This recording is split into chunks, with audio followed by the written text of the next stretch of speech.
नमस्कार मित्रांनो, आज आपण अशा एका महान संतांविषयी जाणून घेणार आहोत. त्यांचे नाव घेताच लाखो भक्तांच्या मनात श्रद्धा जागी होती. अनंत कोटी निवास श्री स्वामी समर्थ महाराज. पण प्रश्न असा आहे, स्वामी समर्थ म्हणजे नेमकं काय? ते कोण होते? त्यांचे खरे नाव काय होते? ते कोठून आले होते? आणि लोक त्यांना दत्ताचा अवतार का मानतात? आजच्या व्हिडिओमध्ये आपण स्वामी समर्थांचे संपूर्ण जीवन, त्यांचा उपदेश, त्यांचे चमत्कार आणि त्यांनी दिलेला सर्वात मोठा संदेश अगदी सोप्या भाषेत जाणून घेणार आहोत. म्हणून हा व्हिडिओ शेवटपर्यंत नक्की पहा.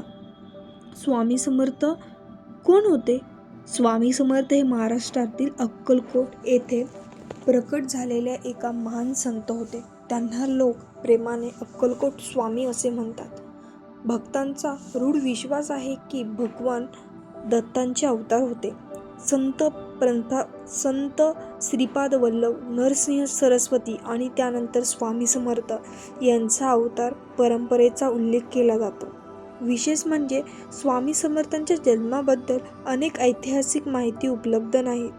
त्यांनी स्वतः कधीही आपल्या जन्मस्थळाचा, आईवडिलांचा किंवा वंशाचा आग्रह धरला नाही. ते अचानक प्रकट झाले आणि म्हणाले, मी सर्वत्र आहे. त्यामुळे त्यांच्या जीवनाभोवती एक रूढता निर्माण झाली. इसवी सन 1846 रोजी सुमारास स्वामी समर्थ अक्कलकोट येथे आले. सुरुवातीला लोकांना एक साधे फिकीर किंवा संन्यासी वाटले. ते कधी झाडाखाली बसत, कधी रस्त्यावर फिरत, तर कधी एखाद्या भक्ताला अचानक जात. परंतु हळूहळू लोकांना त्यांच्या असामान्य व्यक्तिपणाची जाणीव होऊ लागली. अनेक लोक सांगू लागले की स्वामींच्या मनातील विचार कळतात.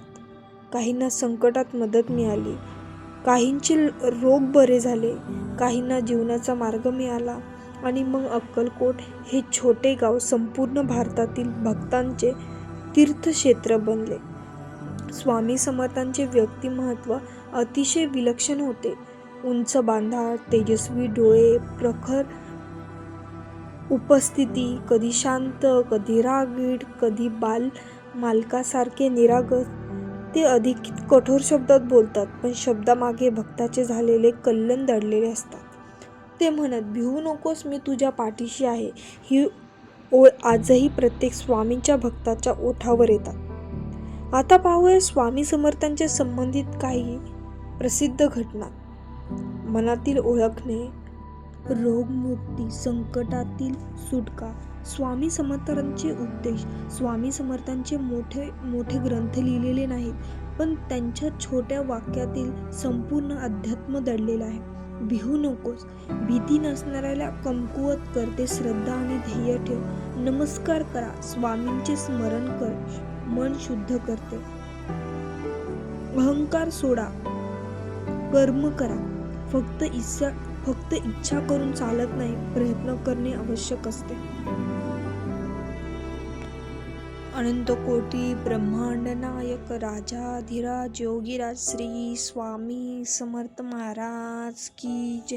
अनंत कोटी ब्रह्मांड नायक भक्तवत्सल भक्ताभिमानी श्रीपाद श्री वल्लभ राजाधिराज योगीराज श्री स्वामी समर्थ महाराज की जय.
श्री स्वामी समर्थ, श्री स्वामी समर्थ, श्री स्वामी समर्थ, श्री स्वामी समर्थ, श्री स्वामी समर्थ, श्री स्वामी समर्थ, श्री स्वामी समर्थ, श्री स्वामी समर्थ, श्री स्वामी समर्थ, श्री स्वामी समर्थ, श्री स्वामी समर्थ, श्री स्वामी समर्थ, श्री स्वामी समर्थ, श्री स्वामी समर्थ, श्री स्वामी समर्थ, श्री स्वामी समर्थ, श्री स्वामी समर्थ, श्री